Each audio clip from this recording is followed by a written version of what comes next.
Les aveux de Glencore sur ses versements à des intermédiaires pour obtenir des contrats avec des entités publiques en Afrique ne peuvent pas être ignorés par les autorités camerounaises. Le pays fait partie depuis le 23 juin de la « liste grise » du groupe d'action financière, GAFI, qui surveille de près les pays exposés au blanchiment de capitaux et au financement du terrorisme. Désolé de vous interrompre, ce rapport peut contenir des commentaires soumis au choix de l'auteur. S'il vous plaît, si vous êtes nouveau sur cette chaîne, veuillez vous abonner et activer la cloche de notification. De cette façon, vous serez averti lorsque nous publierons de nouveaux rapports sur cette même chaîne. Merci.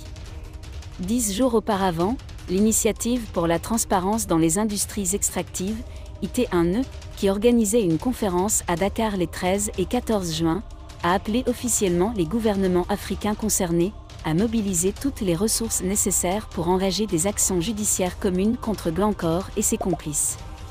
Le géant du commerce de matières premières a admis avoir payé entre 2007 et 2018 directement ou via des filiales près de 100 millions de dollars à des sociétés intermédiaires afin d'obtenir et conserver des contrats avec des entités publiques au Nigeria, au Cameroun, en Côte d'Ivoire, en RDC et en Guinée équatoriale.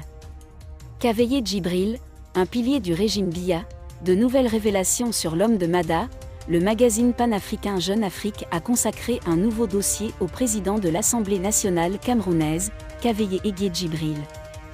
Dans cet article approfondi, JA a présenté l'homme de l'extrême nord comme étant un soutien indéfectible du régime de Paul Biya. Jeune Afrique a souligné qu'à Mada, Kaveye Djibril reste incontournable. Selon le magazine panafricain, le PAN occupe une position stratégique dans le dispositif territorial du président Biya. Son ascension a commencé peu après l'arrivée de Paul Biya au pouvoir en 1982, lorsque ce dernier a mis en avant le lamido de Mada. Dans le but de réduire l'influence des Fulbe, qui bénéficiaient du soutien du régime Aïdjo, Paul Biya opta pour une approche Kirdi. Un an après sa prise de fonction, la région du Nord fut divisée en 3 unités administratives. Le chrétien Lukayan, un Tupuri, remplaça Bello Bouba Maïgari, un musulman Peul, à la primature.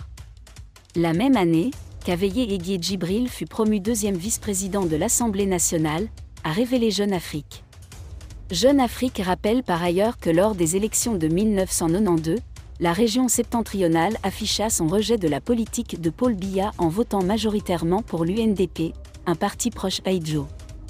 Quelques villages firent exception, dont Mada, où le lamido Kaveye réussit à faire gagner le RDPC. Merci d'être resté avec nous jusqu'à ce point.